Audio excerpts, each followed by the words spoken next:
હું માયા તારો શિકાર કરું તો તારે મારે ના અવતાર લેવો પડે. અને અહીંયા અવતાર લીધો અને દીકરી થઈને અવતાર લીધો ને એનું નામ માકુમા પાડ્યું. અને માકુમા છે ને પછી એ મોટા થયા એના લગ્ન છે ને ફઈવાએ ભત્રીજી દીધી. એના બેનના ભાણિયા થાનમાં રહેતા ને ના આપા જાદરાને દીધી. આપો જાદરો ને આપો ગોરખો, એનો દીકરો થયો આપો ગોરખો.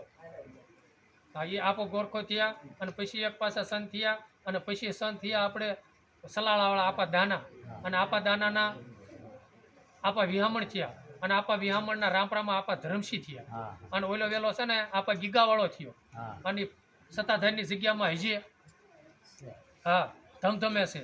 અને એક વેલી આવેલી રાણીમાં રૂડીમાં, હા કેરાળા ગામની અંદર થયા. હા, એ નાથી આવેલા ગયા ને કાંઈ છે ને કોઈ એ રાજા હતા ને એ કાંઈક હરડરસિંહ ગમે એ રીતે કાંઈક ઠાકરને લઈ ગયા હતા. પેલા મહાવાળી માંગતા હતા ને, મહાવાળી માંગી લે રાણીમાં રૂડીમાં વી ગયા. હા, વી ગયા. અને ઠાકર આઈના રિયા પછી ઠાકર પાલખ ઉપર બેઠા હતા ને અને એને કીધું કેમ કે હા હું તું બેઠો છો જોઈને. હા, કે ભક્તિ મારી હોય ને તો એમ કે વીયો આય તું મારી હારી. અને એમ કહેવાય છે કે ઠાકરની પિત્તળની મૂર્તિ તપ તપ પગથિયા કરી અને છે ને રૂડીમાંની આંગળીએ ઠાકર વીયો આવ્યો હતો. હા, રાણીમાં રૂડીમાંની આવી ભક્તિ હતી. દેવીનાથના હા, આવા પરસા હા એના વસનના હતા. અને છે ને પછી એને એક દીકરો થયો રૂડીમાંનો.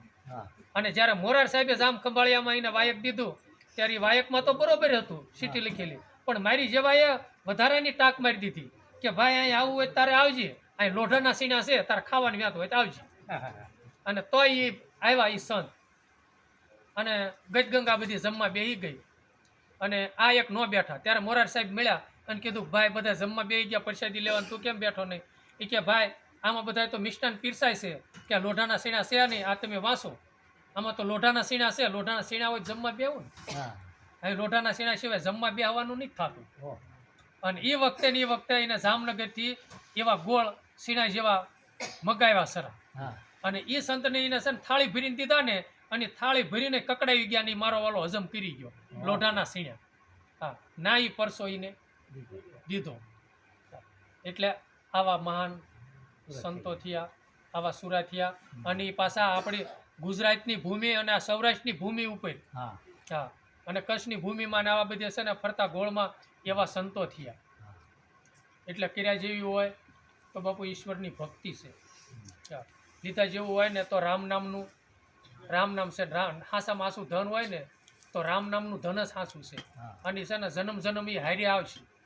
બાકી આ મૂડી છે ને એ તો આઈના ઋષિની હામુકથી માનવ અવતાર મળ્યો છે ને બહુ ઝાઝા પુણ્યનો જથ્થો થયો છે ને એ બધી પાછા આઈના વાપરી નાખશું ને હાસા ખોટા કાળા ધોળા કરવામાં એટલે પછી નમૂડિયા થઈ જઈશું મૂડી વગેરેના. અને પછી આપણે ઈશ્વરના દરબારમાં જઈશું ને એટલે પછી ભગવાન કહીએ હવે 4 પગાળામાં સાસાળામાં પાંખાળામાં વળી જા પુણ્યનો જથ્થો કરવા. આ જો આ વૃક્ષ ઊભું છે ને એ અત્યારે પરમારથ કરી રહ્યું છે. દિવસે માણસને ઓક્સિજન આપે, ફળ ફૂલ આપે કે એટલા વર્ષો સુધી જ્યાંથી ઉગે ને નાથી પરમારથ એનું ચાલુ થઈ જાય. પછી પરમારથના એટલા લાખો વર્ષો સુધી પરમારથ કરી થોડી પૂજી ભેગી કરે ને ત્યારે વળી પાસ માનવ અવતાર એકવાર ભગવાન આપે. એ કેવી રીતનું થાય છે કે આ એક આખો દરબાર ગઢ છે, મોટો કોટ ફરતો વંડો વાળ્યો છે અને દરવાજો એક જ છે. દરવાજાની સુરદાસ હોય એને કોટની બહાર નીકળવું હોય, કોઈ ભાળતો હોય એને ક્યાંક કે ભાઈ મારે આ દરબારગઢની બહાર નીકળવું છે ને મેન દરવાજો ક્યાં છે? એટલે સમજુ માણા હોય ને એ દિવાલ પકડાવી દે કે આ દિવાલને પકડ અડતો વહી જા. હા, એટલે જ્યાં ડેલો આવે ને ખબર પડી જાય છે દરવાજે બહાર નીકળી જાય છે.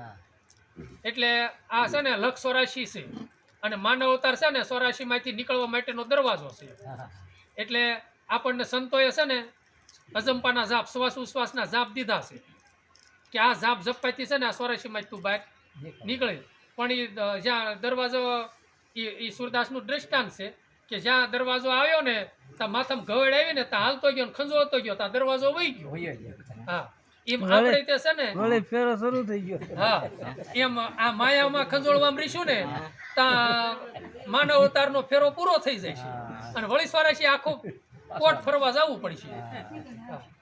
એટલે વળી પાછો એટલે છે ને માનવ અવતાર બાપુ મળ્યો છે ને ત્યાં લગી હરિના ગુણ ગાવા અને ગૌરાઈ લેવા.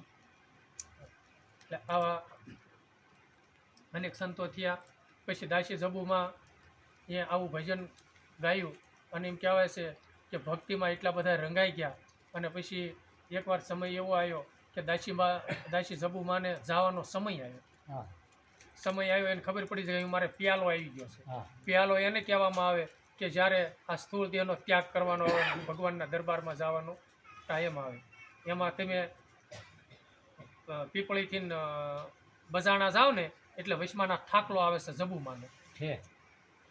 ના પહોંચ્યા ને ત્યાં પિયાલો આવી ગયો, દેહ છોડી દીધો. પછી ખુદ રામાપીર બાપુ ઘોડીલો લઈને આવ્યા, બીજું રૂપ લઈને. અને એક વટાક માર્ગે ગાડીવાળો ગાડું લઈને નીકળ્યો ને એને કીધું કે ભાઈ ગાડું ઊભું રાખ, આ દીકરીને મજા નથી ને એટલે સવારામની જગ્યા સુધી આ બેનને ગાડામાં તું બેહારતો જા. અને જબુમાને જીવનદાન આપ્યું અને પીપળી જગ્યા સુધી પોગાડી દીધા.